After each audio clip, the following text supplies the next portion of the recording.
Selamat malam kepada Bapak Ibu masyarakat Indonesia. Kami izin memperkenalkan diri. Saya Gatan Diki Winandri dengan NIM 244010436. Dengan teman-teman saya yang lainnya juga, ada Felix Tanadi dan Rian Pratama Salazar. Kami semua dari jurusan Information Systems and Management. Dan di sini kami ingin sharing mengenai konten edukasi tentang pentingnya mengenali pemanasan global. Nah, next.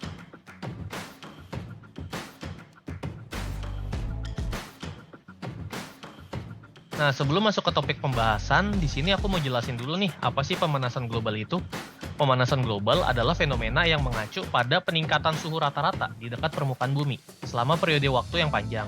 Nah, ini adalah hasil dari peningkatan konsentrasi gas-gas rumah kaca dalam atmosfer bumi. Yang mana efek rumah kaca ini adalah proses alami di mana beberapa gas di atmosfer menjebak panas matahari yang dipantulkan oleh permukaan bumi, menjaga suhu bumi pada tingkat yang mendukung kehidupan dalam beberapa dekade terakhir, seperti pembakaran bahan fosil, deforestasi, dan perubahan penggunaan lahan. Pokoknya apapun kegiatan yang menghasilkan gas-gas yang semakin lama semakin banyak jumlahnya di atmosfer, terutama gas karbon dioksida melalui proses yang disebut dengan efek rumah kaca. Oke, next. Kemudian di sini kita akan membahas tentang detail mengenai efek rumah kaca. Efek rumah kaca itu apa sih? Jadi efek rumah kaca itu adalah sebuah istilah yang cukup erat kaitannya dengan pemanasan global. Disebut dengan efek rumah kaca karena adanya peningkatan suhu bumi akibat suhu panas yang terjebak di dalam atmosfer bumi seperti yang sudah saya sebutkan sebelumnya, yang mana prosesnya mirip seperti rumah kaca yang berfungsi untuk menjaga kehangatan suhu tanaman di dalamnya. Peningkatan suhu dalam rumah kaca terjadi karena adanya pantulan sinar matahari oleh benda-benda yang ada di dalam rumah kaca yang terhalang oleh dinding kaca. Maka udara panas tidak dapat keluar. Kemudian di atas permukaan bumi, efek rumah kaca ini juga bisa terjadi. Hal ini dapat terjadi karena sebanyak 25% energi matahari yang masuk ke bumi dipantulkan oleh awan atau partikel lain di atmosfer. Kemudian 25% lainnya diserap awan dan 45%-nya diabsorpsi permukaan bumi. Dan 5% lainnya dipantulkan kembali oleh permukaan bumi.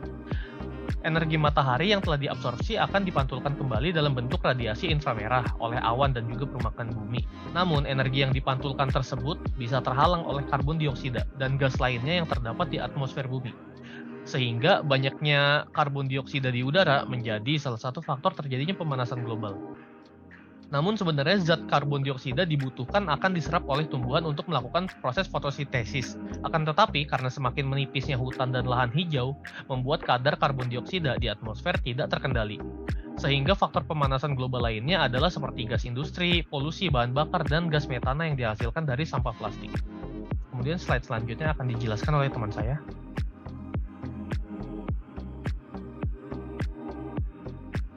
Baik, terima kasih atas perkenalan dan penjelasannya. Nama saya Rian dan selanjutnya saya akan menjelaskan kepada kalian mengenai kegiatan yang dapat menyebabkan pemanasan global. Mari kita mulai dengan membahas beberapa kegiatan yang menjadi pemicu utama pemanasan global. Ya, kegiatan pertama adalah industrial. Sejak dimulainya era industrialisasi, suhu bumi telah meningkat dengan cepat. Salah satu penyebab utama peningkatan suhu ini adalah emisi berbahaya yang dihasilkan oleh pabrik-pabrik. Pabrik-pabrik ini seringkali menghasilkan emisi karbon dioksida atau CO2 dan gas-gas rumah kaca lainnya sebagai hasil dari proses produksi mereka. Sebagai contohnya, pada tahun 2013, pemerintah Amerika Serikat melaporkan bahwa peningkatan suhu global antara tahun 1880 dan 2012 telah mencapai sebesar 0,9 derajat Celcius. Jika dibandingkan dengan suhu rata-rata pra-industri, peningkatan ini mencapai 1,1 derajat Celcius. Emisi dari industri ini secara signifikan telah berkontribusi kepada peningkatan suhu global yang teramati selama abad terakhir ini. Yang kedua adalah deforestation. Hutan-hutan di seluruh dunia pastinya ini memiliki peran penting dalam menjaga keseimbangan lingkungan. Hal ini karena mereka adalah sumber utama oksigen dan menyerap karbon dioksida selama proses fotosintesis. Namun, deforestasi atau deforestation yang merupakan penggundulan hutan untuk berbagai keperluan domestik dan komersial telah mengakibatkan ketidakseimbangan lingkungan. Ketika hutan ditebang, sumber alami penyerapan karbon dioksida menghilang dan penebangan hutan tersebut seringkali diikuti oleh pembakaran kayu atau pengisian lahan dengan api, yang dimana hal tersebut tentunya mengeluarkan lebih banyak karbon dioksida ke atmosfer. Hal ini tentunya menyebabkan akumulasi gas-gas rumah kaca dan berperan dalam pemanasan global.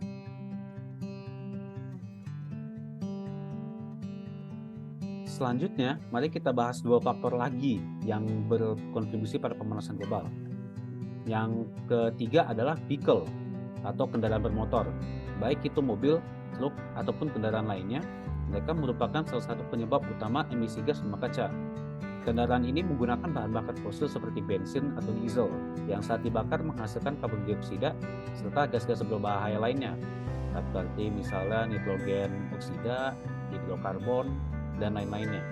Emisi dari kendaraan bermotor ini menciptakan tekanan besar pada lingkungan karena mereka mengeluarkan sejumlah besar karbon dioksida ke atmosfer. Penyumbangan ini pada akhirnya akan berperan dalam meningkatkan suhu global. Dan yang keempat adalah agriculture atau pertanian. Kegiatan-kegiatan pertanian ini tentunya juga berkontribusi pada pemanasan global. Produksi makanan yang kita nikmati ini seringkali melibatkan penggunaan pupuk kimia dan pemakaian alat berat lainnya. Tentunya hal-hal ini yang dapat menghasilkan emisi gas metana dan plus oksida. Gas-gas ini merupakan gas-gas rumah kaca yang kuat dan berperan dalam meningkatkan suhu global.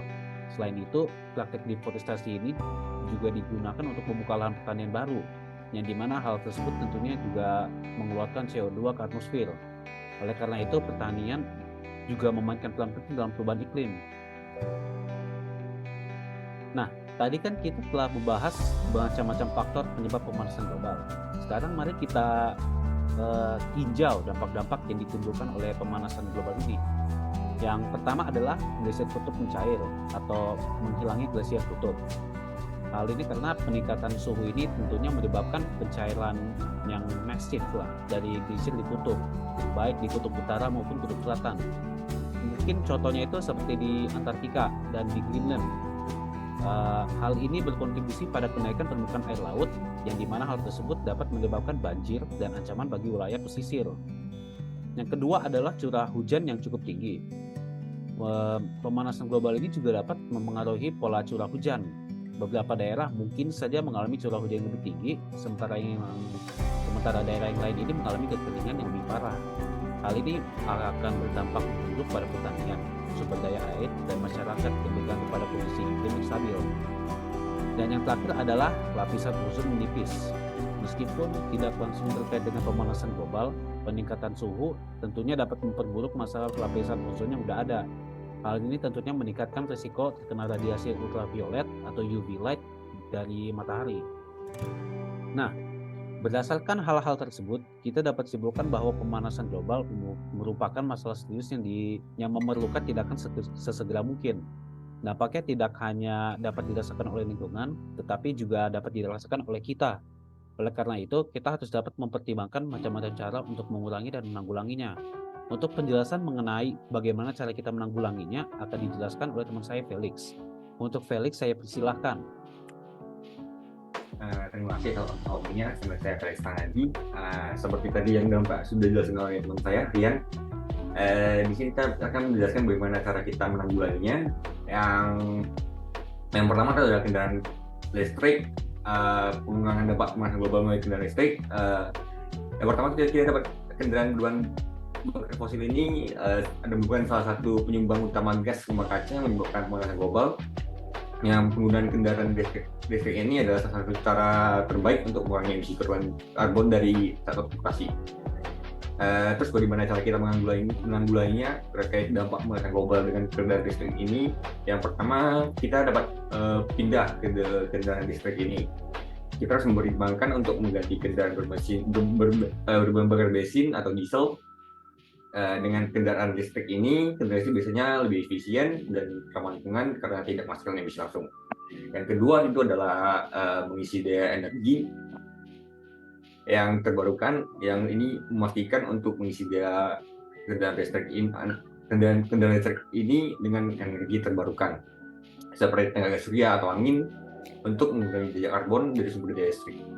Yang ketiga adalah bertindak secara efisien, dengan mencoba untuk mengundi secara efisien dengan menghindari akselerasi dan pencemaran yang berlebihan, serta merencanakan perjalanan Anda dengan bijak.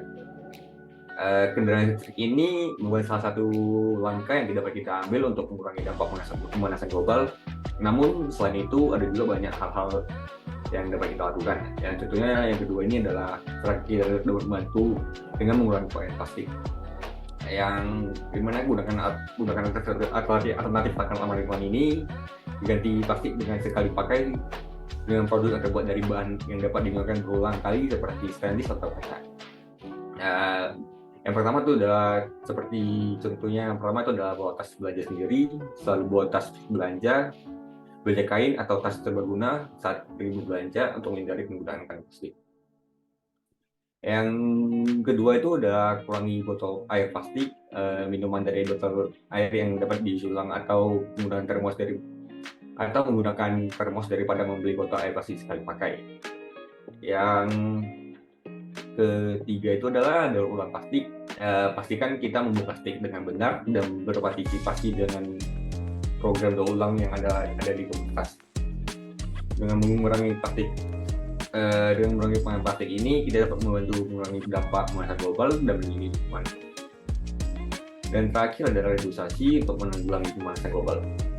Sekarang berbicara tentang reboisasi, bagaimana yang dapat membantu dalam mengatasi pemanasan global. Reboisasi adalah proses menanam kembali pohon-pohon di area yang telah ditebang dan dirusak. Pohon-pohon ini dapat sangat penting karena mereka dapat menyerap karbon dioksida atau dari atmosfer. Cara-cara yang kita dapat lakukan dengan mendukung reboisasi ini adalah berpartisipasi dalam program menanam pohon, seperti bergabung dengan organisasi atau program lokal yang melakukan penanaman pohon di daerah-daerah yang membutuhkan.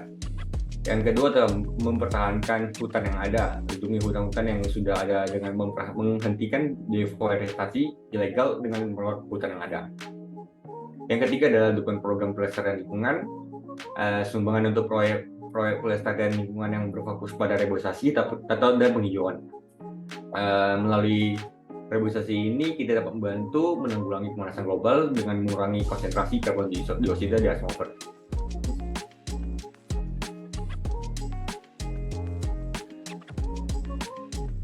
Terima kasih atas perhatiannya.